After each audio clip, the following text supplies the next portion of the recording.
Start. Well, You bring them up. we really just really just want to talk to you about all like the great business stuff that you did, and then you can let us know everything that you got going on right now. We know that you're about to launch Dame Dash Studios, and so we'll go.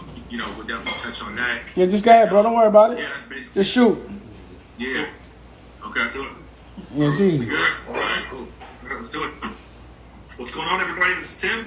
And this is MB. And this is Off the Record, a place where we have conversations with the dopest people in all aspects of business. And we're going to bring you plenty of game and more insight with this one. And now we have the pleasure of speaking to a living legend, a pioneer in the hip-hop and business world, someone who has consistently fought for his people, someone who has gave the culture so much game and showed us how to be a boss and continues to inspire many of us till this day.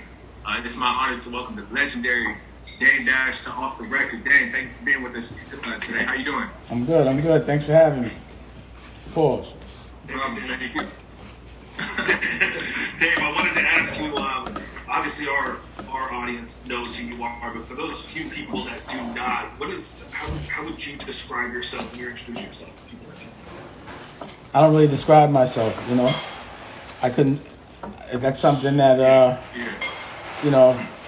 I do what inspires me, and I just do it well and honestly, and I do it at a professional level without compromise of integrity or morals or principles, Mm-hmm. And that's really what I could say.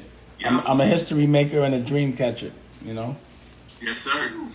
So, Dame, I think initially the public recognizes you as being a great businessman and entrepreneur, but you're clearly an artist and a Renaissance man, as well, from directing films to producing shows to acting, playing instruments, producing music to fashion to opening galleries, everything. Out of all of those, which one brings you the most joy? Right now, being a parent, having a little, got a little baby, and congratulations on that, by the way. Congrats. Thank you, and being able to, enjoy that with a woman that I'm in love with, in a very balanced and,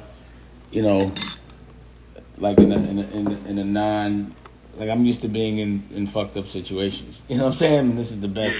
Yeah. This is what I've been dreaming about my whole life, is finding a girl I could chill with, making a baby, and just growing and being happy and doing it in luxury, But I love making music, but not for money. I love the band. I love making movies. I'm inspired by a lot of different kinds of things at different times. It's almost insanity how often I'm inspired and how I have to react to everything that inspires me. Yeah. But I've been lucky enough to monetize things that I love and that I would do creatively for free and make a business of that.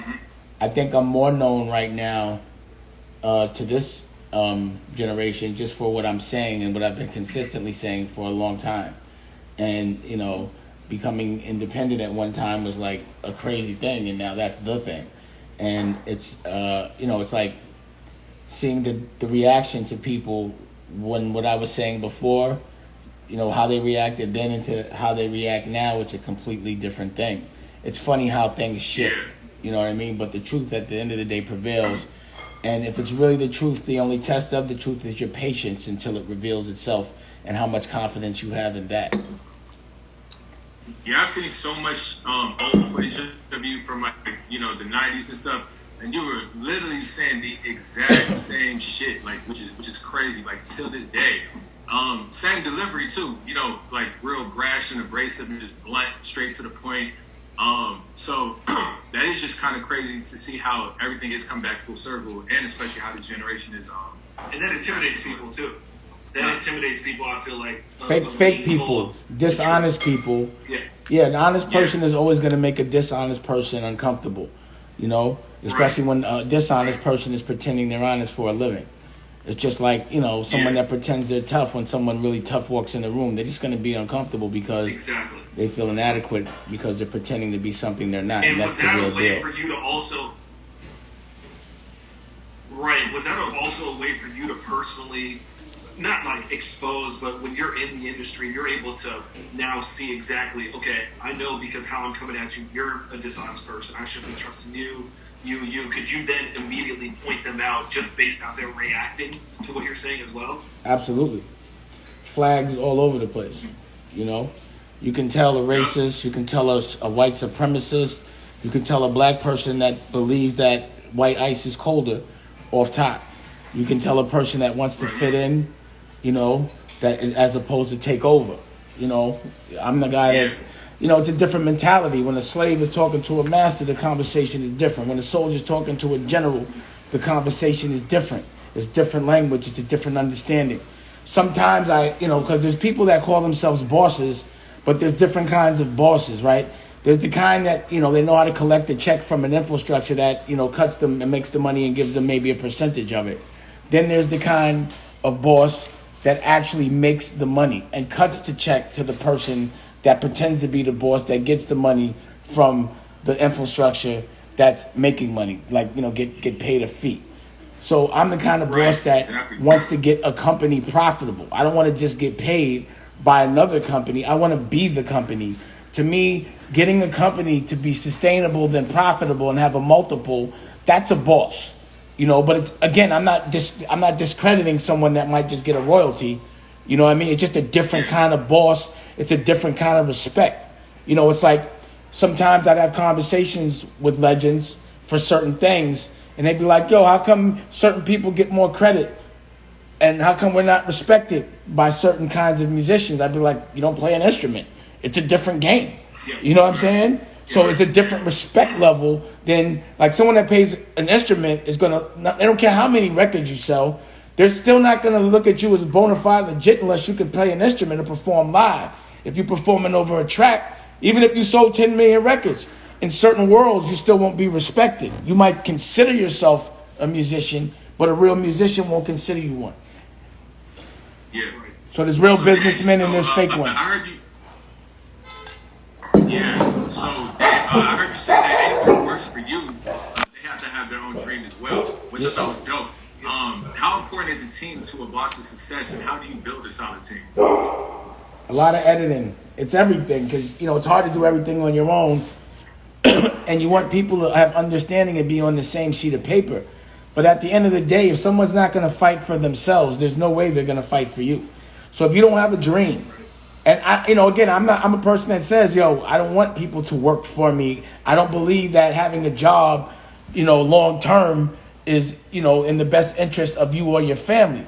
So I'm not going to have anybody work for me all day and build my dream and not have anything to pass to theirs. Just karmically, it doesn't work out.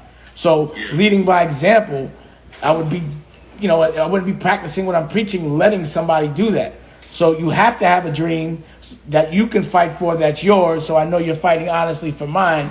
And also, I'm going to teach you how to be independent and show you the right way. I'm not going to mislead you and take all of your skills and just use them for my stuff. I just don't think it's right. I like to make partners. I don't like employees.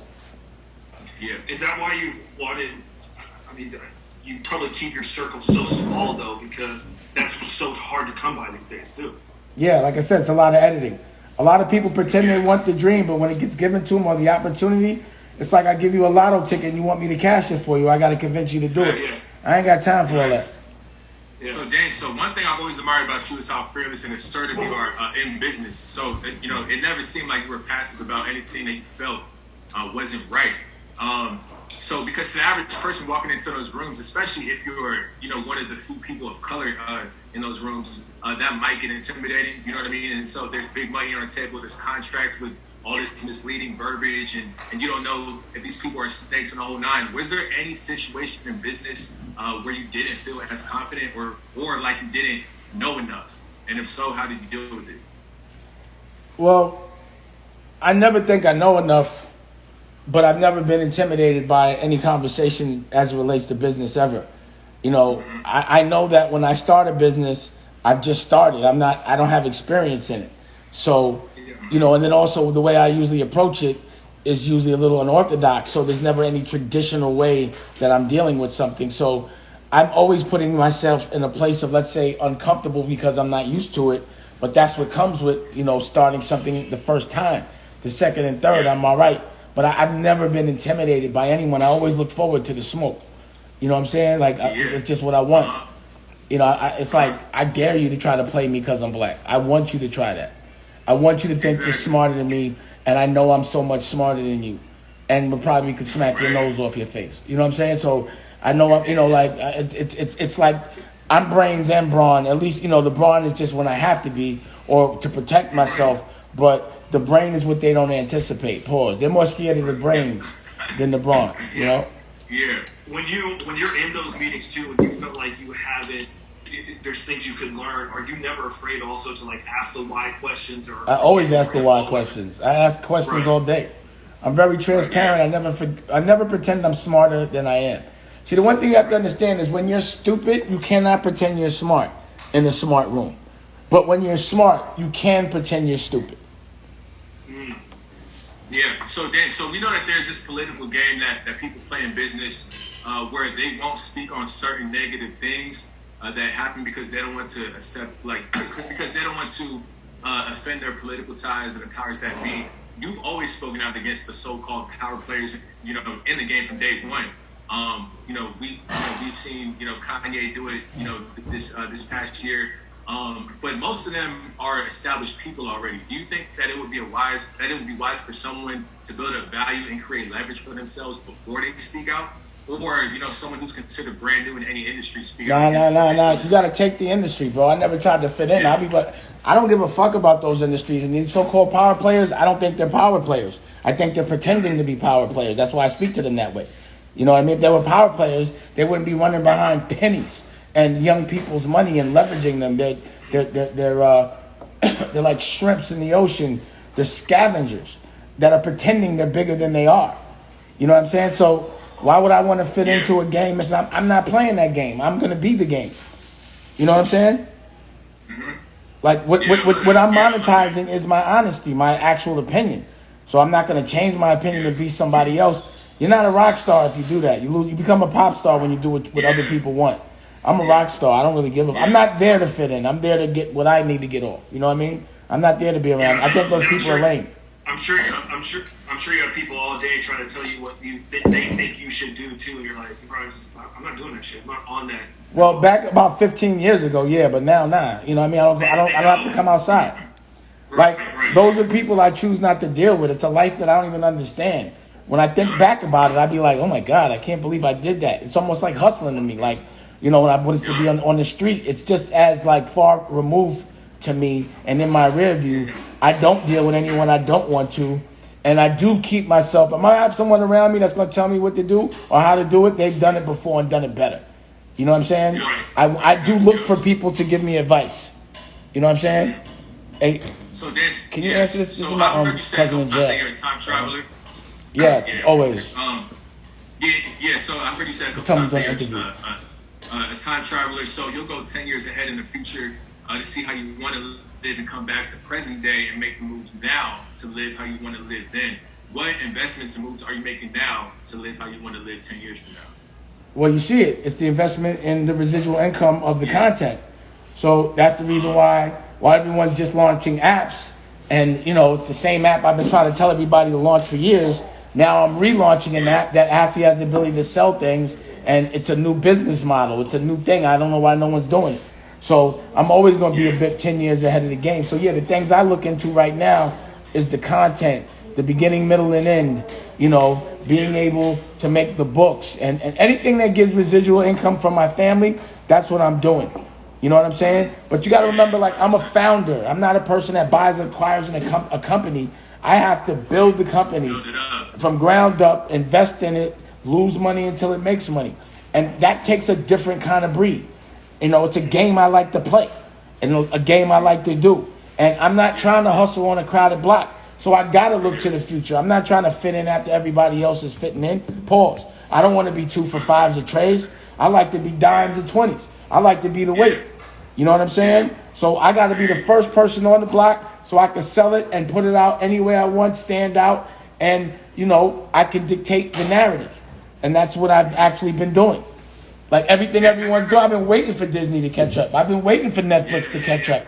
Now I can do it. I don't have to pay. They have to pay billions of dollars to do that shit. I got to watch them make the mistakes and be able to make and do it the right way. Original programming all day long. But I make the music. I make the clothes. I make the visual. I'll direct that shit. I'll act in that shit. I'll pay for that shit. You know what I'm saying? I'll distribute that shit. I can do it, pause, from the rooter to the tutor.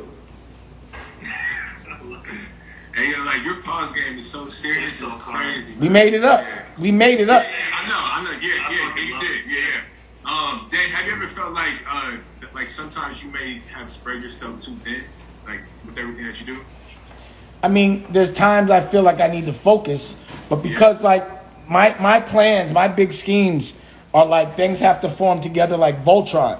So in order to like launch an app, I gotta make the movie, I gotta make the app, I gotta direct the movie, damn near write the movie, I gotta act in the movie, I gotta pay everybody, I gotta dress everybody, I gotta make the music, but it all comes together and I have one product. So it's about prioritizing my focus, and also completion is important, because you could start something and not finish it. It feels good doing it, but if it don't come out, it don't matter. You know what I mean? So I think finishing therapeutically is important to me. And when the day I finish something is the day I can start something new.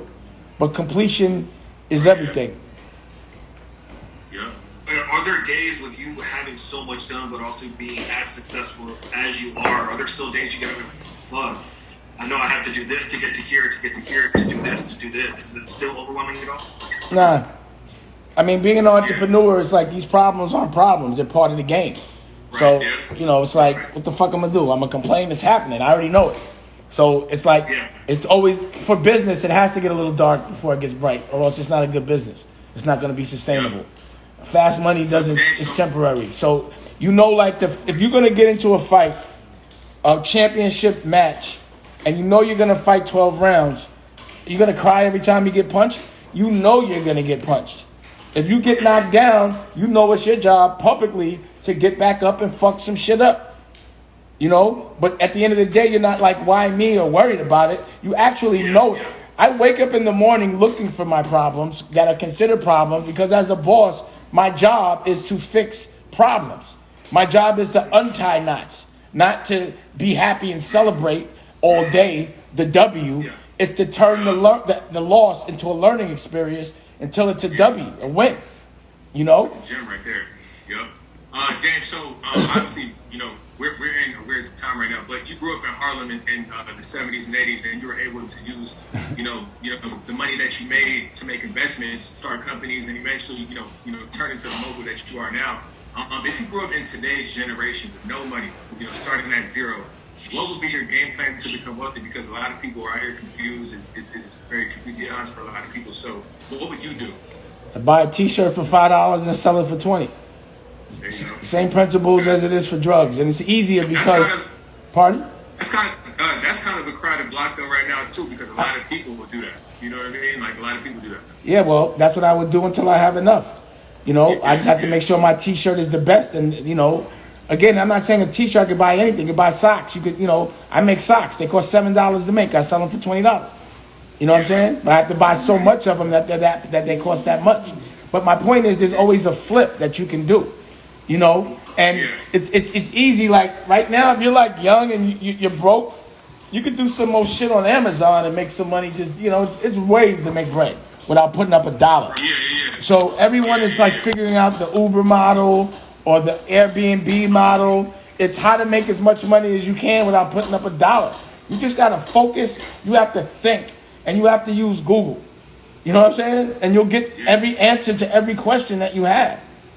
Right. Like whenever I'm looking for something, I just hit Google. I find it like that. Yeah. Dan, do you invest in stocks and all that? Not really. No. I invest in some stuff, here and there, but I invest in me more.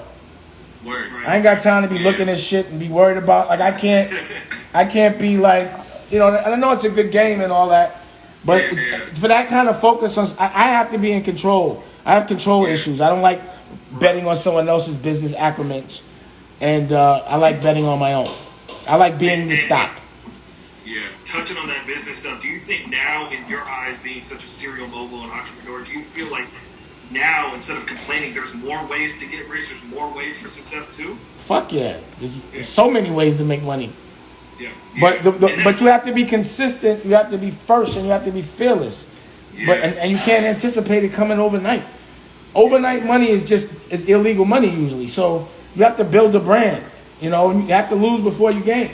And sometimes sweat equity is the loss. You don't sleep until you get where you got to go. But if you really have a dream, what the fuck? If you have a dream while you awake, you live in your dream. While you sleep, you live in your dream. All day long. It should be a dream. It's beautiful. I'm living my dream. So anything that's considered a problem is a dream that it is a problem. You know what I'm saying? Yeah. Yeah. Like my levels of problems are dreams for most people. So I'm gonna do it like that. Like people go, I wish I had your problem. I'm like, you're right. These aren't problems. As long as I'm healthy, as long as I'm not in jail, frustration doesn't bother me like that. You know? Or process. I understand process. You know what I mean? There's levels to this shit. Right, 100%. And that whole thing with the flip, like it seems like the structure of the game hasn't changed. There's just more ways to do it now than before. And digitally. The structure of football is the same. And digitally, exactly. You can be 30. I can be in 30 places in one day, and have 30 conversations in 30 different states, and not leave my house, and they're just as effective, and not have to pay for a hotel or for gas or for a jet. Or for all the shit, or going to the mall, or being bored, and all the things I can't do while I travel. It's so much to do right now because of all the technology that's there. So, Dave, in a lot of black households, we aren't taught financial literacy, for the most part. So that's on purpose. Yeah. Why do you think they don't teach financial literacy in school? Why do you think they don't teach you what to do when you have a lot of money in school? Because they're not teaching you to make a lot of money. Exactly. So what people don't understand is having money is a business within itself. If you don't know what to do with a lot of money, you will end up in fucking trouble. And you see it happen all the time. You don't know when to pay taxes. You don't know what capital gains is. You don't know what quarters are. You don't know any of that shit. And they don't teach you that, and you're held accountable regardless. So a lot of people get jammed up just because they didn't know. So my first million, even though it was rather young, I ended up in a lot of trouble because I didn't know what I was supposed to do with that shit. You know what I'm saying? Or even where to put it. Taxes? What the fuck is that? I didn't know. Yeah. So, for a lot payroll? of us, you know what I'm saying? Even having a dormant business costs money. Yeah. Exactly. Yeah. So, for a lot of us, like you said, no one talks to us about cash flow and credit and leverage and how to create passive income and buy assets and all that other stuff. Well, you seem like you had a knack for that at a young age. Did anyone plant those seeds in you early? Like, how did you even, learn all of that? Was that just from trial and error? I was a drug dealer, bro. There you go. Hey. That's what taught me everything about business, marketing, branding. I'm not suggesting anyone do it, but when I was young, I did it and was like, oh, I could do this in regular business. But I learned all of that and the reason why I'm so fearless is I used to do this with the recourse being death or jail. That was the, this is no death or jail. I'm not dealing with killers and shit. You know what I'm saying? Or at least, I wasn't. You know what I mean? Yeah, right. So, Dan, I assume that you are familiar with Dr. Claude Anderson's book, In Concept Powernomics, right? No, I'm not. Powernomics. Okay. Well, basically, I haven't, read his book yet, but I've seen a lot of his interviews, and I understand the general concept. Kanye, was talking about it. He was basically saying that the pathway for people of color and then black people to kind of like move up in the world is to really just not everything is a race issue, but really we need to focus on financial literacy, and then but there tends to be a super liberal perspective amongst black people and minorities that have like an anti-capitalism mindset. And I think that anti-capitalist mindset, it might lead us down the wrong path because we need to embrace it and get ours and build legacies that we can pass down and stop relying on the government and everything else. What is your take on that? I mean, we have to realize that we're the boss, and that like my son already has a company. My son already sells his own socks. These DD socks. Baby Dusko. He's never going to know life without having his own company. It's going to be his normal. So, it's our patterns and what we're programmed to believe is normal, what we accept. So, it should not be normal to not have your own business. It should not be normal to be told what to do by people. It should not be normal to be always trying to just survive all the time. Because it's hard to play chess when you're always playing checkers to eat and breathe. But the way the patterns and the way it seems like school and the whole nine, it's meant to put a bunch of debt on you so that you always are behind the eight ball, so that you can't be strategic about your future. Where can people purchase your son's stocks? On the baby Rocky. What's on Baby Dusco now, right? It's up. Baby Dusco Clothing. You already said it. BabyDuscoClothing.com. Yeah. We'll put that on the screen. And if you want, I could play the commercial for the new app, the relaunch. I just put that out today. Hey Nicolette. Where's Nicolette? So you're gonna ask about the Dave Dash Studios. So So absolutely, with the ad coming out, do you guys have a date for that for the relaunch? The 11th of February. And not only am I relaunching that, I'm launching over-the-air 24-hour television in Atlanta, LA, and Charleston. Right. But I wanted to send them the commercial real quick, or they got it, or can we play the commercial? We could play it. Play it real quick. I'll show you because it talks about the new features and what's different about this streaming service than others. Are you guys able to give me permission to share the screen? Oh yes, yeah. Let me do that. 1 second. Okay.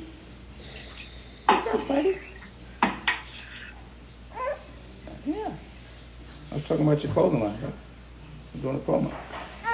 Yes, I know. Is it able to do it now? No, still not. I know. Okay. I get it. There we go. Hey, Rock. Right. And we also just finished, we're launching a magazine called Dusco. nice. And, I got, during COVID, I made like 3-4 movies, documentaries, magazines, all type of shit. I can Is the send it to magazine gonna him. be in print? Yeah, of course. Okay. I have a special issue. Wait, show me. Let me Should get, I just send it? show me the one with Ava on the front. Yeah. Were you in? You Were can you do in? it. Yeah, I'll Yeah, just we send it can to your phone. Let's do that. Yeah, magazine. I have a special issue. That's fire. Yeah, and this particular one, I don't know if I'm gonna be able to put it out. This is one I did on Kanye's rant, but I did one. Okay. But that's a special issue. But I'm launching with the issue, a different issue. But I gotta get it printed up. But I just made that. I made samples to show them and shit. I feel like magazines are turning into like vinyls. You know how Always, vinyls are. absolutely. Anything physical is like vinyl. Yeah. So it'll be available digital, Yeah. and it'll be available on but also on the app. It comes to life as well. So it's an experience on the app. Right, The digital right. version of it is very because I always have the content, huh? Yeah. How long did it take to really develop and create that app too? The app. I mean, I've been developing it for fucking 15 years, but Right. developing an app sucks because of the maintenance and shit. And like Vimeo, I white labeled Vimeo initially, but I didn't like the way Vimeo was treating me. I couldn't get the data. They were basically dickheads. You know what I'm saying? I don't like Vimeo, but right now I don't like them. I liked them before, but they really. So it pushed me to make it. I was always using them until I could make it. So I was like, yo, why can't I sell nothing on here? I need to be able to sell something. It's a commercial to sell something. It's like my shit is like a high-end home shopping network. While you're watching it, you can buy it. So these are Dusco blanks right here. You know what I'm saying? Dusco blanks. Okay. Yeah. So, if I put this on the thing while you looking at me in the interview, you press a button, you can buy it right there. And you can buy books and you can buy music. Yeah. And so on and so forth, magazines. And then the 24 hours, digitally is playing 24 hours as well with commercials, but before the paywall, but after the paywall subscription. But then I'm gonna be having the network DTV playing, and on cable. And I mean, I'm really. I always wanted a television network. I know nobody's gonna hire me to do it, so I had to do it myself, both ways, and I did it. All original programming, movies, it's fun. I get to be creative. Right. I'm subscribing to that today. 100%. I'm getting that Dusco. The Poppington University. Oh my God, that is so fucking fire again. Yeah. So Dave, again, we're asking you a lot of questions about business. I am, we're both hip hop heads. I just have just like a few, just like hip hop questions. So, but Dave, so obviously you've had an impact on the culture from since the moment that you walked in, that you came in until now. Like, even to this day, you still have rappers still shouting you out to this day, like in 2020, 2021 on their records. Are you still are you aware of like rappers currently still shouting you out? Like are you aware of that? Of that? I'm just curious. Yeah. You are? Yeah. I've been watching. Yeah. I always hear it because my daughters and my kids send it to me, or young people always send it to me. But lately, because I'm getting back I'm in the TV business. I've been watching BT Jams, Revolt, BT Soul. So I see all of the records, and I love it. I'm hyped. I can stun on my kids, but I'm happy to still have that kind of influence and relevance at 50. You know what I'm saying? I'm 50. I am 50. Yeah. That's why I refuse to dye my beard. I want you to know I'm 50. You know what I'm saying? Exactly. I'm not trying to look younger. I'm just trying to look good. Get better. Yeah, I'm getting vintage. I'm vintage. Yeah. I'm vinyl. Yeah. You know what I mean? Right. Yeah. I like that. Do we have the commercial? Well, we're actually gonna put it on during the editing. Got it. Okay. So we're gonna put it on editing, so it's gonna be full quality. Yeah. I heard you said before in other interviews that you're the blueprint of what you want the culture to ultimately be at some point, from being a boss to opening up art galleries around the world and expanding our minds and interests and creating opportunities for each other and sticking with each other. Do you think that the culture is headed in that direction now? Yeah, it's there. I mean, the art galleries, it's already damn near came and went. The DD 172, I think it's going to be about now, monetizing and making your own luxury. I think, as a culture before, we didn't accept our own culture making luxury. But I think, with guys like Kanye and, Louis Vuitton, Virgil, it's making it to where black is aspirational. People actually pay for it. And an expensive variation. You know what I'm saying? It's fashion. Dan, while you're touching on that, we had actually a question submitted by a good friend of ours named Tim from the mid90s.com, but he actually wanted to know a little bit more about the DD172, which you did form, and kind of that warehouse where we know the Black Keys dropped the album on the label too. But can you tell us a little bit more about DD172 and when you formed it and kind of the inspiration behind it? Irene sent the thing. Yeah, I mean, it was basically in Tribeca. It wasn't a warehouse. It was really a 3-level building in the most expensive real estate in New York. And you could just Google DD172 galleries under 100. And it was really a place where, people, I was trying to raise Tallulah. And I was trying to ease up off environments that were aggressive. And after the Black Rock project with the Black Keys, a lot of artists started to come around. And I couldn't have them in my crib. So I looked for a place almost to hang out, and it just became this epic center of creativity that we were monetizing. And, it was like a place where people that had already made it could come and do something not for money, just for love. And it was a place for the young kids at the time, like the Wiz Khalifas and the Currencies and the J Electronicas and the ASAP Rockies, like Crip. All of them started at DD172, and I would take them to like Woodstock, and I just wanted to get the content. I got it, you could see it, and then it was not only hip hop, and it was a moment in hip hop where like it was the first time I had seen other states hanging out without beefing, and everyone was just getting high. Yeah. It was a good vibe. Smoke Dizza, it was dope. And then like MERS came down, and we started doing some West Coast shit. Then we went to China, went to Thailand, and I was just being creative and having a good time and doing it in luxury. But I also did have an oil factory because I was making motor oil where my son used to throw raves. So it was just like, if I got the keys to the city, I'm going to do some cool shit with it. Not no bum shit. And I'm going to bring something to the table that's going to evolve us as a culture. You know what I'm saying? So I was doing rock and roll and hip hop in like synagogues, and like I was doing all type of crazy cool shit, and it's all documented, and you can see it all on Dame Dash Studios. Like at any given day, it would be like Citizen Cope, the Disco Biscuits, which is a jam band, and fucking Currency, and Mos Def, and fucking and fucking Wiz Khalifa, and a lot of them don't know who each other are, but they just catch a vibe, and we make music. So many albums got made. You know, it's nuts. How many people I look at on TV now? I'm like, I remember that little guy running around, you know, DD172. You know, it's crazy because I remember like MIA, like when I, you know, having them in my house in fucking London, teaching, you know, with Nori before they cracked it. They were babies. You know what I'm saying? And watching what they've done as adults. It's just the before and after is really bugged out a lot. It's fun. It's fun. Yeah. Dave, so you've named all these rappers and artists. I remember I seen you say that you would start rapping if the Big Pimpin' video didn't pop. How serious were you about that? And were you nice? Like were you, you know what I mean? Like were you like, was that part of the Rockefeller plan at the time? No, it was part of the, like, we got to pay the bills. We done spent too much. Shit is fucked up. Yeah, word. And it was just like, yo, if this don't work, I'm going to have to do what I got to do. So I got drunk, and I guess it worked. So we were all right. But, you know, I'm not saying I'm super nice. But I believe that if I wanted to rap, I would have been dead nice. I mean, I do rock music. I can't sing, but I make records that sound really good. Yeah. You know what I'm saying?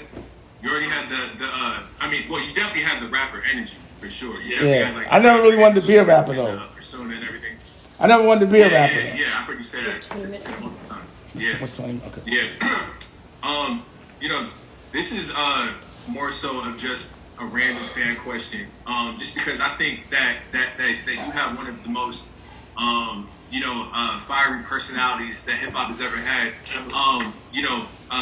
Same thing. You know, how I feel about you is the same way I feel about this person. Have you and Tupac ever met? You know, like have you guys ever like met each other?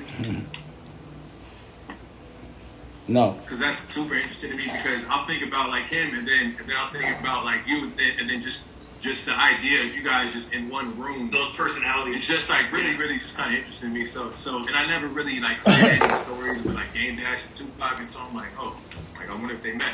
But well, there was a time that there was a little friction between the camps.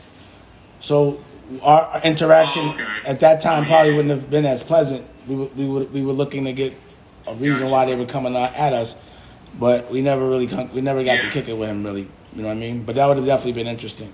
Yeah. And plus, you know, we were kicking it with Biggie Smalls at the time. Like that was, and again, it was no disrespect to Pac, but Biggie was with us. You know what I mean? Yeah, it was an association kind of thing. Yeah, it wasn't association. He was friends with us. You know, it was like, yo, come over here. So, you know, remember he was jumping in videos and making records and all that. So, you know, it was just like we didn't understand I never understood the beef. Yeah. Like I just like why. So, have you ever Dan, have you ever considered having your own podcast? Because people love hearing you talk, and I know the stories that you would tell would be crazy, from all the business things that you've been involved in to your past stories, and you just have so much to share and so much game to share. And every time you speak, the culture is engaged, and I just know that if you had a podcast, you know, it would just shoot up immediately. Is that something you ever considered? I got a television network.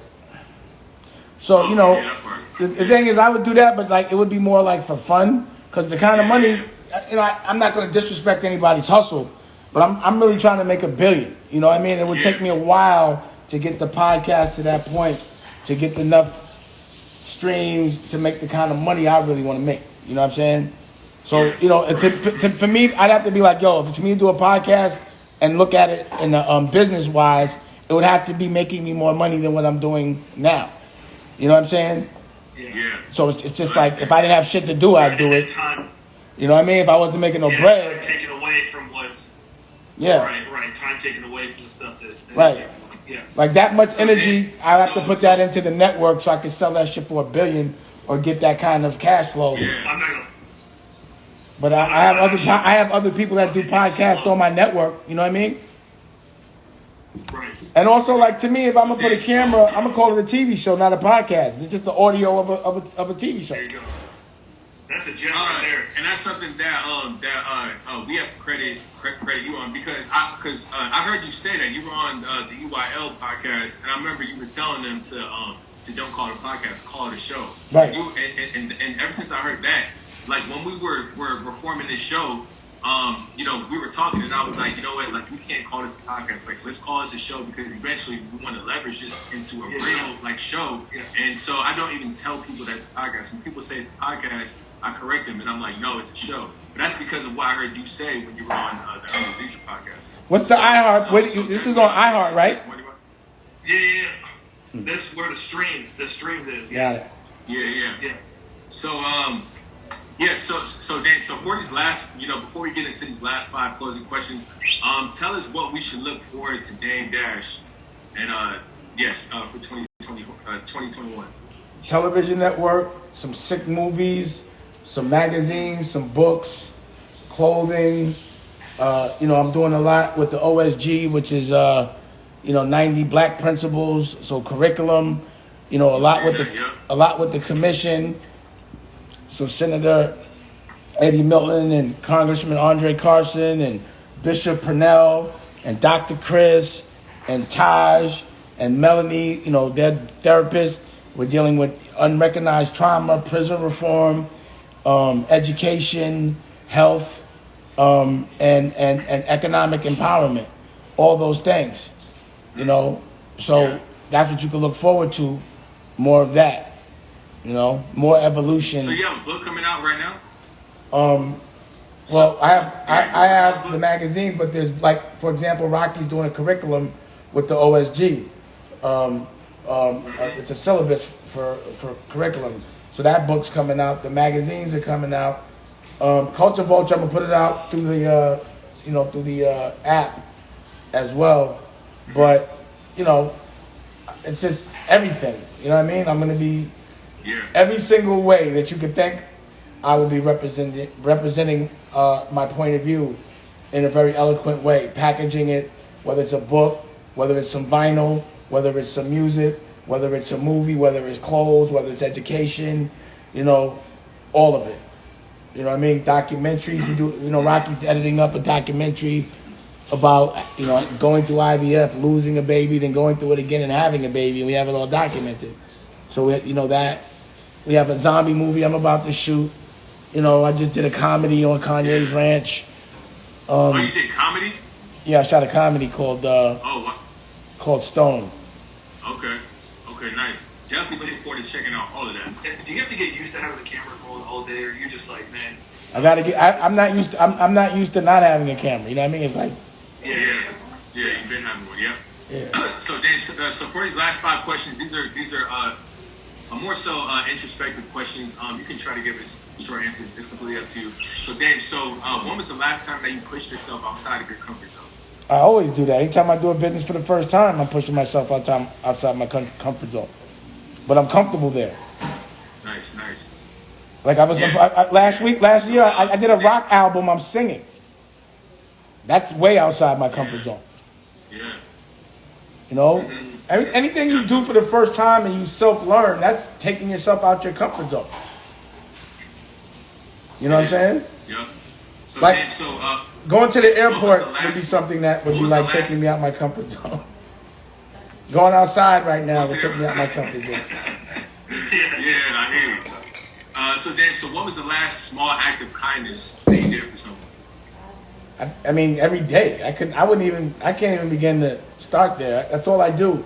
A real boss loves others and knows how to love others before they love themselves because they know how to love themselves. But every day I do something like that. You know what I mean? Mm-hmm. Like, an act of kindness every day. That's every day. Every day. Yeah. So Dan, what is one area of your life? Like I pass the plug every day. Every day. Yeah, I'm doing an act of kindness right now. Yeah. Yeah, you are. That's a fact. Yeah, it's 100%. Yeah, 100%. Yeah, we're definitely aware of that. Yeah. So Dan, so what is one area of your life, whether that be your family life? I assume it's like your family life because you just had a beautiful baby boy. But what is one area of your life, whether it's your family life, work life, social life, health, spiritual life, whatever it is, that you feel that you need to give some more attention to?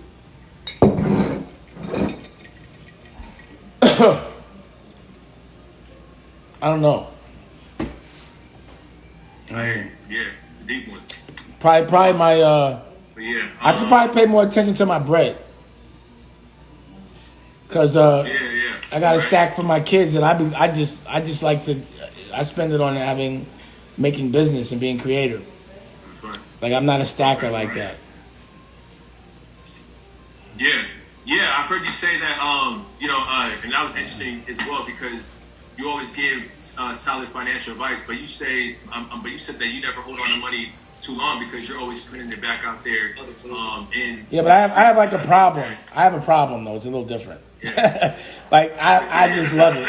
You know what I'm saying? So I could have retired 15 times already, bro. Like I make myself uncomfortable because every time I make 10 million, I put 9 million on the street and have 2 million worth of bills a year. I always do it. Got you. Yeah. So what is one good habit that you want to gain and one bad habit that you want to drop? Focus. I need to focus, but I'm getting there. Good. Smoking with Fanta is probably a bad habit, but it's just no going back. I'm a cowboy about it. So smoking. Yeah. Got you. But I don't know that it's bad, but I heard it, but it doesn't really, I can push through a fog. I can work out high, but I just think anything obsessive all day can't be good for you, and I do this shit all day. I'm pretty, I'm not saying there's always room for improvement and evolution, but I'm pretty aware of what I need to do. You know what I mean? Like daily, I find things that, when I find faults in other people, that's when I usually find faults in myself because that's why I can recognize it. So whenever I see something aggravating me, I gotta say, I gotta make sure I'm not doing that. And then I usually figure out that I actually am. And then I unconsciously am the person that I hate at times. And I never want to be that person. Yeah. Right. So Dan, what is your overall purpose? To love. Great answer. There you go. That's it. So Dan, if you can, please leave us with some final words for our audience and for everyone out there. I mean, check Dame Dash Studios. It's launching February 11th. You can buy stuff from it and watch content with a point of view. And then also, if you're in Atlanta, LA, or Charleston, you can get it over the air. And I don't know what channel. I'll tell you. I'll have ads for that in a second. And also, it's a new world out there. You should embrace it. Don't be scared of it because you're not familiar with it, because you probably don't like the world you're in from the past. So you should look forward to the future and doing it different. So, pull your fucking skirt up, stop fucking worrying, and embrace the future and plan for it. Architect it so you're not always playing checkers. Play some chess, especially if you can sit in the house. And being that, everyone's getting sick, it's a good time to be home and just being strategic about planning. Right. You're not missing anything. Right. You know what I mean? Yeah. But think about the next 4 months. The world's going to open back up. Are you going to be prepared? Are you going to be asking questions, or are you going to be giving answers? You want to be the one with the answers, not the questions. You want to be a general, not a soldier. Everyone's going to have a level playing field once it opens up, too. It's going to be a lot of revenge partying, revenge spending, revenge going outside. So make sure you got some work to sell. I love it. It's not. These are gems from a legend, by the way. It is not every day that we have a living legend on, like we said at the beginning. But Dan, we can't thank you enough for coming on, and we're looking forward to everything you have coming up. We thank you for the gems that you've laid over your career, and we can't wait to hear everything else and see everything else. And Dan, I just want to say this: like when we started this show, you were literally the first person that we said we wanted to get. So literally, like the very first person. We really do appreciate it. This is a big for us. So we appreciate it, man. Thank you, Dan, for taking the time. It's all good, bro. I'll talk to y'all. Appreciate you. Later. All right. All right. Dan, really quick. I'm sorry to. Nicolette. One more second of your time. Do you mind if we get a quick drop before we sign you off? You want me to do a drop? Yeah, is that okay? Well, like a mic drop? Oh, no. I don't really do drops like that. I feel funny and shit. You can introduce me though. All right. I got you. I appreciate it. All right.